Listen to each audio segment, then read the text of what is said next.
नमस्कार, 9 की 9 खबर में आपका स्वागत। मैं राहुल ओझा आपके साथ बड़ी खबर से बुलेटिन की शुरुआत करेंगे। खबर जहानाबाद से है। मखदूमपुर के बनावर पहाड़ स्थित सिद्धेश्वर नाथ मंदिर में बड़ा हादसा हो गया है। तीर्थस्थल में भगदड़ मचने से 7 श्रद्धालु की मौत हो गई है। जहानाबाद डीएम ने मौत की पुष्टि की है। मरने वालों में 5 महिला और 2 पुरुष शामिल हैं। बताया जा रहा है कि देर रात की घटना है। रात 12 से 1 बजे के करीब पहाड़ी पर चढ़ने के दौरान श्रद्धालुओं के बीच सीढ़ी पर भगदड़ मची। इससे अफरा तफरी का माहौल बन गया।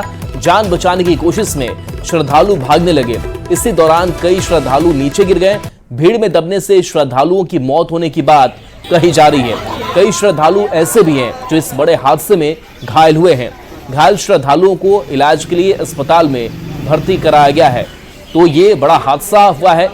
डीएम से न्यूज़ 18 की बातचीत भी हुई और डीएम ने कहा कि कुछ स्थानीय लोग थे और कुछ दुकानदार थे, उनके बीच में विवाद हुआ था और थोड़ी धक्का मुक्की हुई और ऐसे में जो सीढ़ी पर लोग थे वो अचानक गिर रहे थे, भगदड़ मची और ऐसे में 7 की मौत अब तक हो चुकी है। मौत का आंकड़ा और भी बढ़ सकता है। तो सोमवारी को लेकर के रात से ही श्रद्धालुओं का तांता भीड़ काफी ज्यादा थी और ऐसे में ये भीड़ अनियंत्रित हुई और इस हादसे में 7 की मौत हो गई, जिसमें 5 महिला और 2 पुरुष शामिल हैं। बताया जा रहा है कि हादसे में 10 से 15 श्रद्धालु घायल हैं। साथ ही साथ ये तस्वीर हम आपको दिखा रहे हैं। इसी रास्ते से होकर के मंदिर तक पहुंचा जाता है। पहाड़ी नुमा यह इलाका है और इन्हीं सीढ़ियों से होते हुए लोग ऊपर की चढ़ाई करते हैं और मंदिर तक पहुंचते हैं, जहां शिव भक्त पहुंचे हुए थे, खास करके सोमवारी को लेकर के। और ऐसे में यह हादसा हो गया। बताया जा रहा है कि 12 से 1 के बीच रात में यह हादसा हुआ, जिसके बाद से प्रशासन तक ये खबर पहुंची। प्रशासन की टीम मौके पर पहुंची और लोगों को, जो घायल थे श्रद्धालु, उनको अस्पताल पहुंचाया गया। मृतकों की पहचान जो है वो भी की जा चुकी है। मखदूमपुर के बारावर तीर्थस्थल में भगदड़ हुआ, ये बड़ा हादसा हुआ और इस हादसे ने 7 लोग की जान ले ली है। और देखिए, इस बीच डीएम की तरफ से कहा गया कि दुकानदार और श्रद्धालु के बीच विवाद हुआ और सीढ़ी पर चढ़ने के दौरान भगदड़ मची। ये श्रद्धालु भी कहते हुए नजर आए। बताया जा रहा है कि जो श्रद्धालु अस्पताल में इलाजरत हैं, उनको लेकर भी प्रशासन लगातार राहत के लिए लगी हुई है और कोशिश यही की जा रही है कि श्रद्धालु जो घायल हुए हैं वो जल्द से जल्द ठीक हो जाएं। इसके साथ साथ जो मृतक है उनके शव को भी सदर अस्पताल लाया गया, जहां पर पोस्टमार्टम कराने की जो प्रक्रिया है वो चल रही है। जी सर, ऊपर में ही सर। क्या हुआ था सर, ढकला ढकली होने लगा एक बैग में, मतलब और इतना ज़्यादा भीड़ हो गया कि मतलब भीड़ कंट्रोल नहीं हो पाया और जिधर तिधर एकदम मतलब दबदबा ज़्यादा हो गया।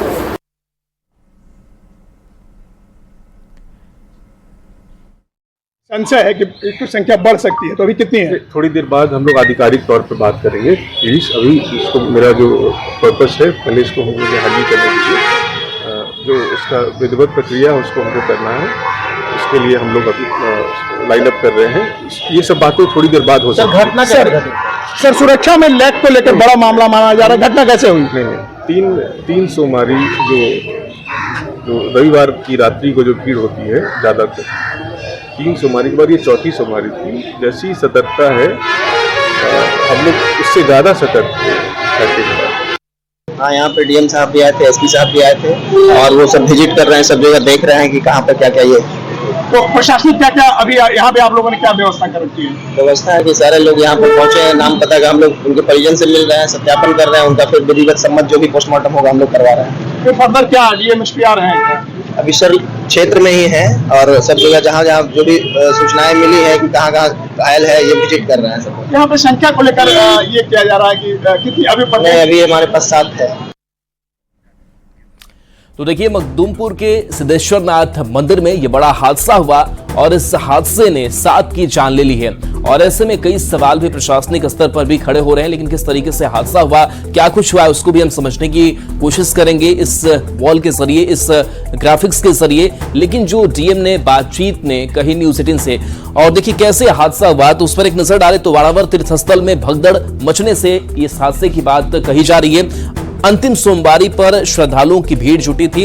ये हालांकि चौथी सोमवारी है। रात 12 बजे से 1 बजे के बीच श्रद्धालु के बीच भगदड़ की स्थिति होती है और यहां पर हालात अनियंत्रित होते हैं।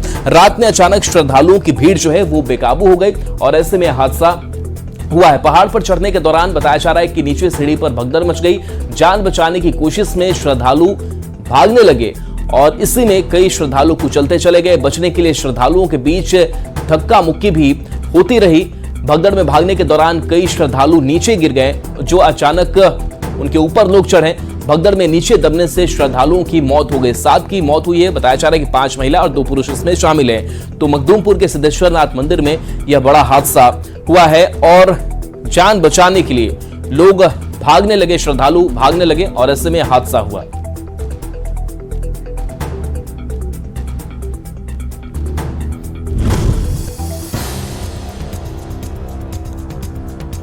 तो देखिए, इस घटना के बाद से कई सवाल भी हैं और ऐसे में न्यूज़ 18 पूछता है कि क्या मेडिकल टीम की तैनाती नहीं थी जहां पर यह हादसा हुआ, जहां पर यह भगदड़ हुई? क्या मौके पर मजिस्ट्रेट की तैनाती नहीं थी? और सवाल इसके साथ साथ ये भी है कि क्या अगर मजिस्ट्रेट थे तो क्या वो विवाद सुलझा नहीं पाए, विवाद बढ़ता चला गया और स्थिति ऐसी हो गई। दुकानदार और श्रद्धालु में विवाद कैसे हुआ, ये भी सवाल खड़े हैं। क्या श्रद्धालुओं की सुरक्षा में चूक हुई और क्या इसका जिम्मेदार प्रशासन है? तो ये कई ऐसे सवाल हैं जो खड़े हो रहे हैं, लेकिन इन सब के बीच 7 लोगों की जान चली गई है। चलिए बढ़ेंगे आगे। जम्मू कश्मीर के अनंतनाग में हुए आतंकी हमले में छपरा के दीपक यादव भी शहीद हो गए। दीपक यादव लौवा कला गांव के रहने वाले थे और जम्मू के अनंतनाग में आर्मी के फास्ट पारा स्पेशल फोर्स के हवलदार थे। दीपक यादव के शहीद होने की खबर मिलने के बाद गांव में शोक की लहर है। आज शाम तक शहीद का पार्थिव शरीर उनके पैतृक गांव पहुंचेगा। पूरे राजकीय सम्मान के साथ आज उनका अंतिम संस्कार किया जाएगा। तो देखिए, छपरा के रहने वाले दीपक यादव जो शहीद हो गए हैं। बताया जा रहा है कि दीपक यादव लौवा कला गांव के रहने वाले थे और जम्मू के अनंतनाग में आर्मी के फास्ट पारा स्पेशल फोर्स के ये हवलदार थे। संतोष गुप्ता हमारे साथ न्यूज़ 18 संवाददाता जुड़ गए हैं। संतोष, छपरा के लाल शहीद हुए हैं, कब तक उनका पार्थिव शरीर पैतृक गांव पहुंचेगा, क्या खबर वहां से?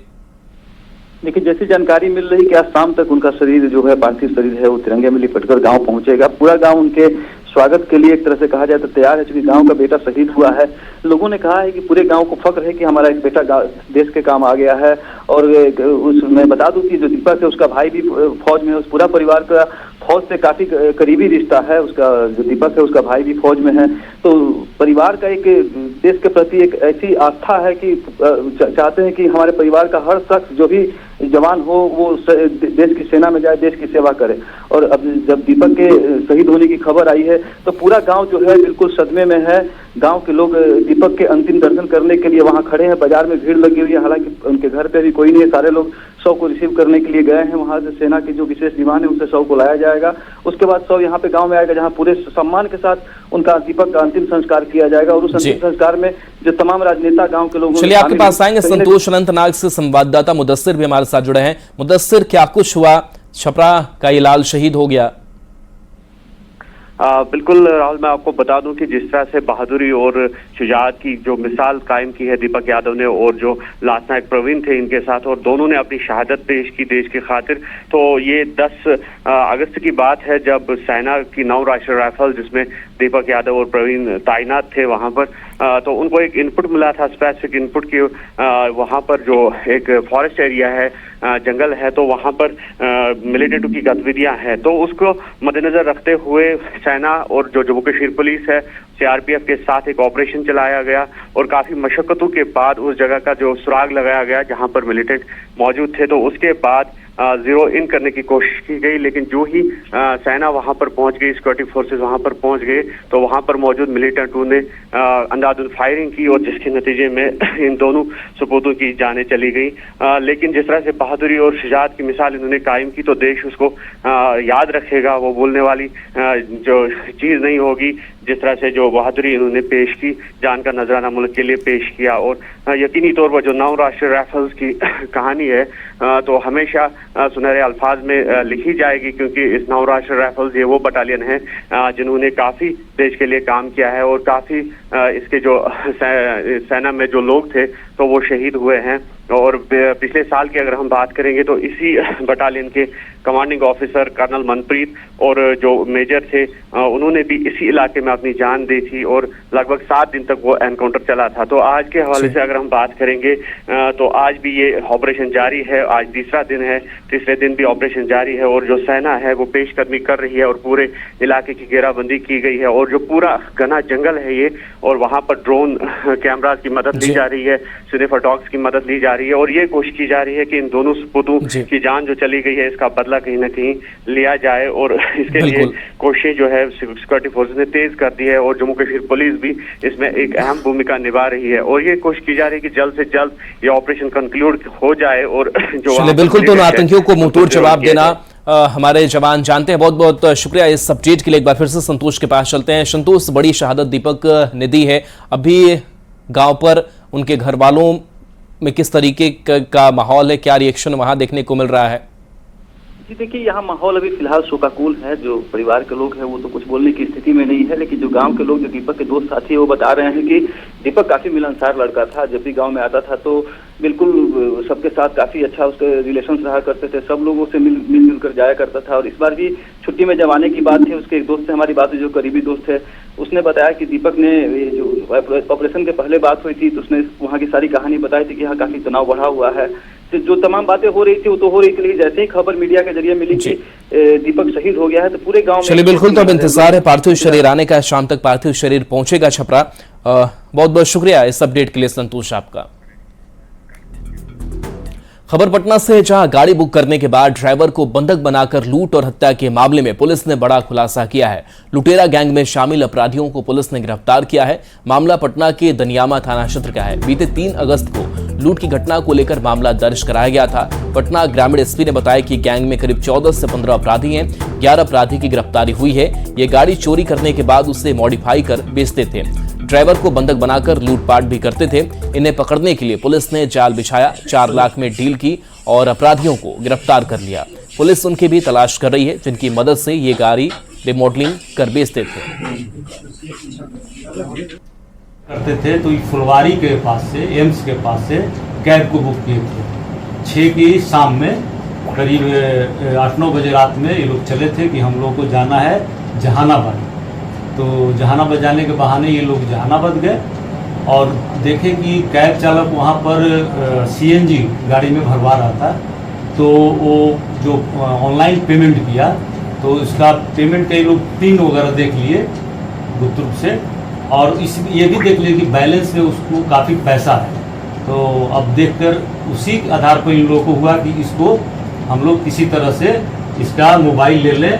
और जब ये लोग देखे कि मोबाइल तो ले लेंगे और पैसा भी कुछ ट्रांजैक्शन कर लेंगे, लेकिन एक दिन में सारा पैसा ट्रांजैक्शन 4-5 लाख रुपया नहीं हो जाता, इसलिए इन लोगों ने उसका हत्या करने का प्लान बनाया और फिर इधर पुनपुन तरफ आकर और उसका हाथ वगैरह बांधकर और गला रेतकर हत्या करके उसको फेंक दिया। मोहित जो इसका ड्राइवर का जानता था पहले से, उसका रिश्ते में भाई भी लगता है, उसने ड्राइवर को समझाया कि देखो इसमें तुमको लूटा करने से तुमको गाड़ी का इंश्योरेंस नहीं मिलेगा, ऐसा कुछ करके समझाया। और उसने ही उसके बदले में आवेदन लिख के अगले दिन थाने में आकर आवेदन दिया।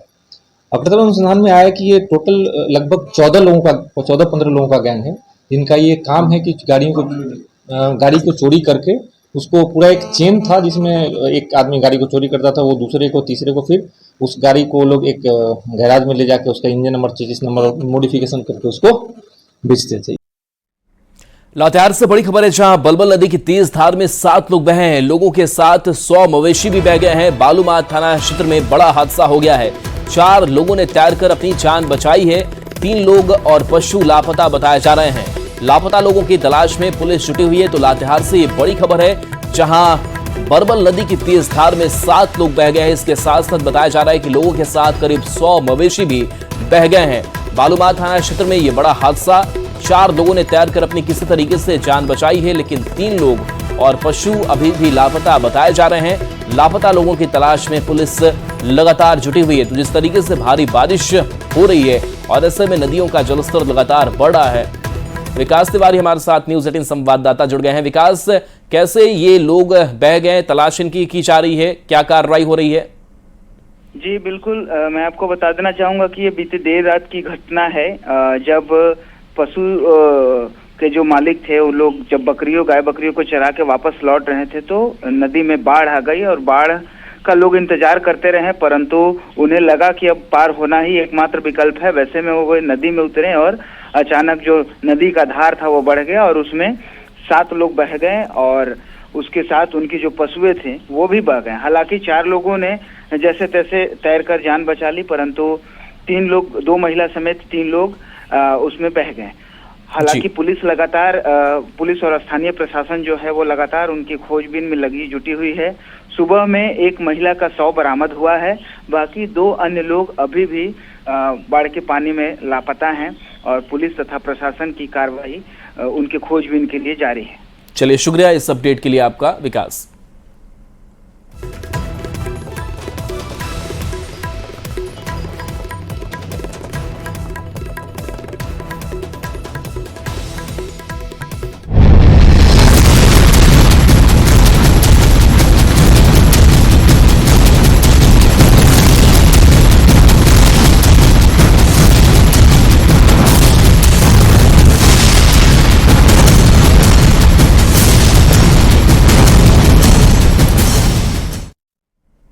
और देखिए पटना से बड़ी खबर, जहां पटना में अधिकारियों की छुट्टी जो है वो रद्द कर दी गई है। नगर निगम आयुक्त का यह आदेश सामने आ चुका है। जल जमाव और मौसम को लेकर के ये फैसला लिया गया है। सितंबर तक किसी को छुट्टी नहीं मिलेगी।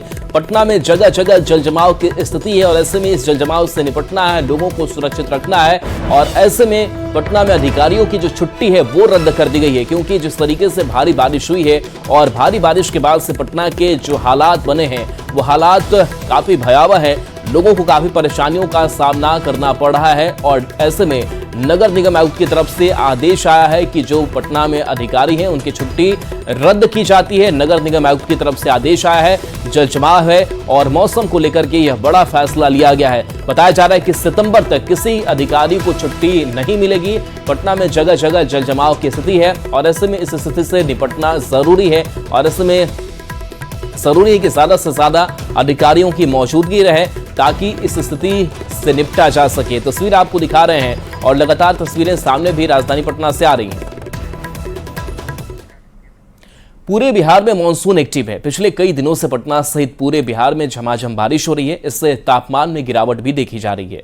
मौसम विभाग की माने तो आने वाले 7 दिनों तक झमाझम बारिश हो सकती है। इसी के साथ ठनका गिरने और नदियों के जलस्तर बढ़ने को लेकर मौसम विभाग की तरफ से अलर्ट जारी किया गया है। अधिक जानकारी दे रही है पटना संवाददाता विनीता मिश्रा। राजधानी पटना सहित पूरे बिहार में पिछले कई दिनों से झमाझम बारिश हो रही है। यही वजह है कि नदियां उफान पर है। मौसम विभाग की माने तो आने वाले 7 दिनों तक यही हाल रहेगा, यानी पूरे राज्य में अगले 7 दिनों तक झमाझम बारिश के आसार नजर आ रहे हैं। मानसून के अनुकूल जो परिस्थिति है वो अगले 7 दिनों तक रहने वाली है और झमाझम बारिश के आसार भी नजर आ रहे हैं। यही वजह है कि आईएमडी ने वज्रपात होने और नदियों के जलस्तर बढ़ने को लेकर सतर्क किया है, अलर्ट जारी किया है और उसी को देखते हुए जो स्थिति है वो अनुकूल किसानों के लिए, खेती के लिए बताई जा रही है, लेकिन जल जमाव की समस्या आम लोगों को झेलनी पड़ रही है। लगातार बारिश के चलते राज्य के औसत तापमान में गिरावट दर्ज की गई है, जहां पर 20% जो बारिश है वो सामान्य के रूप में हुई है और उसमें इजाफा भी हुआ है। हालांकि कई ऐसे राज्य हैं जहां पर बारिश सामान्य से ज्यादा हुई है। अगर पटना की हम बात करें तो पटना में पिछले दिनों हुई झमाझम बारिश का असर ये है कि पटना के चारों तरफ जितनी भी नदियां हैं वो लाल निशान के पार बह रही है। जगह जगह जल जमाव की समस्या आम लोगों को झेलनी पड़ रही है।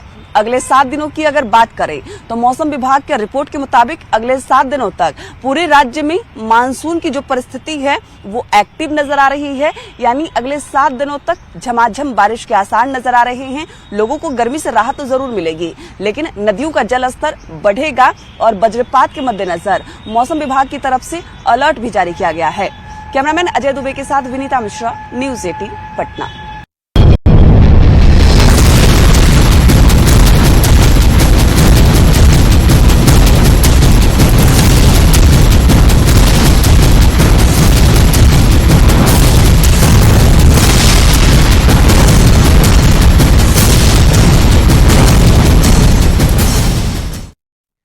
और चलिए न्यूज़ 18 बिहार झारखंड पर खबरें आपके लिए लगातार जारी हैं।